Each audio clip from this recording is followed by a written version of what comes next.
Do you like 3D platformers like Crash Bandicoot?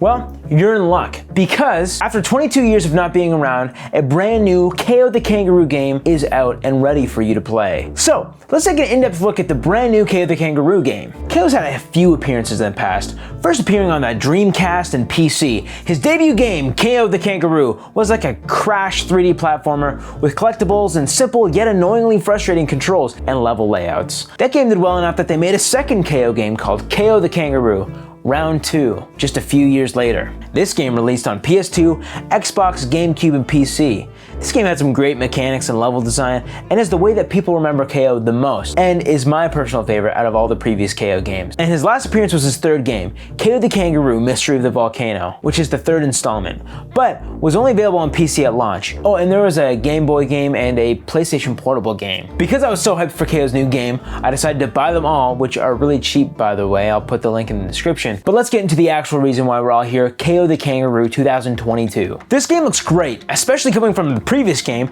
It's bright, colorful, playful. It has a cartoony look very similar to Crash Bandicoot 4. This game runs at 4K 60 frames per second on PS5, and it does it smoothly with no hiccups or frame dip. I'm playing mainly on the PS5, but I also have the Switch version. Though in this video, most of the gameplay footage you see is from the PS5 version. And that's how I'll be experiencing it first time through. The load times are as short as 1 to 5 seconds on PS5. Though there are some frame cutting techniques they use to decrease the amount of power the game uses. Is that really necessary for this PS5 game? I mean, it runs Elden Ring and you have to use frame cutting for Kao?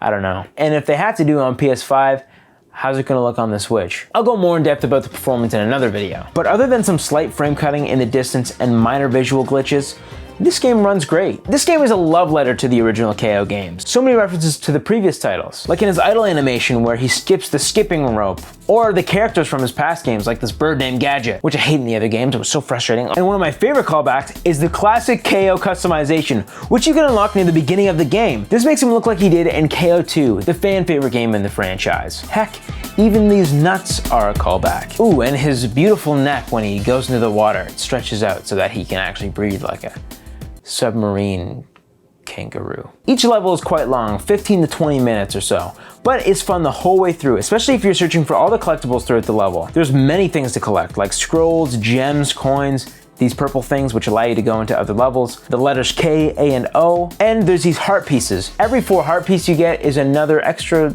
life you can get on Kao. There's also customizations for Kao. You can get different head and chest pieces. While you're in the levels, you may stumble across these eternal wells. These are sub-levels like in Crash Bandicoot's bonus levels. You can collect extra gems and coins from these wells. Some wells may task you with fighting a horde of frogs, and some may just be platforming. It's a fun distraction from the main game. There's also tons of hidden areas throughout the levels. And if you're 1 to 100% these games, you'll have a blast grinding through all of the levels, collecting all the collectibles. Overall, the gameplay is decently paced. The combat is snappy and satisfying. There's also some neat fighting mechanics. You can deflect projectile weapons using your tail whip. In this game, Kao's boxing gloves have a unique ability as well, and it adds problem solving to levels like the fire gloves. You need the fire gloves to burn down cobwebs and get into certain areas of the level. There's also eternal dimension gloves. When you hit an eternal crystal, you can see and jump on platforms that weren't previously there. There's so much great about this game already, but there is a couple things that make this game fall behind, like the story.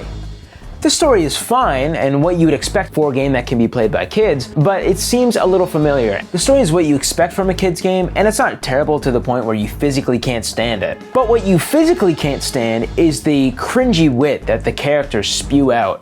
I came here to kick your butt and chew bubblegum, and I'm all out of gum. And all of the dated pop culture references like, Hello darkness, my old friend. You need to watch less Tuk-Tak, hon. Tuk-tak? And another thing is the voice acting.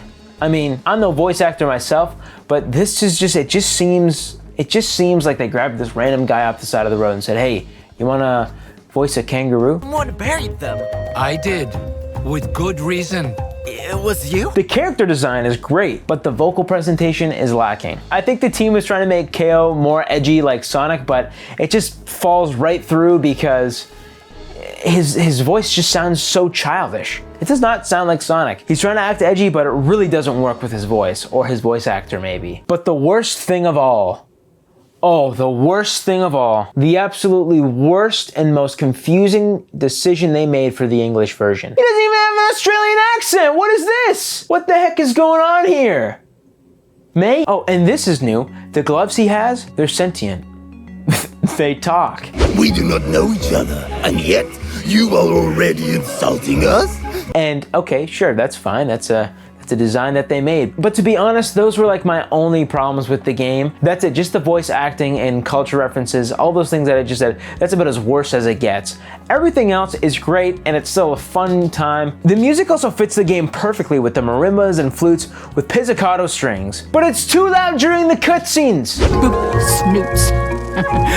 What do you say? It's too loud! Overall, this game is a great platformer if you miss Spyro and Crash-like games, and I highly recommend it, especially for you 3D platform lovers. And for the price, it's a definite pickup. It also gives me like a Skylanders vibe, which, man, I miss Skylanders. If you want to see more reviews, click here, and to subscribe, click here. Make sure you like and subscribe, share with your friends, family. I will see you in the next one. See you later.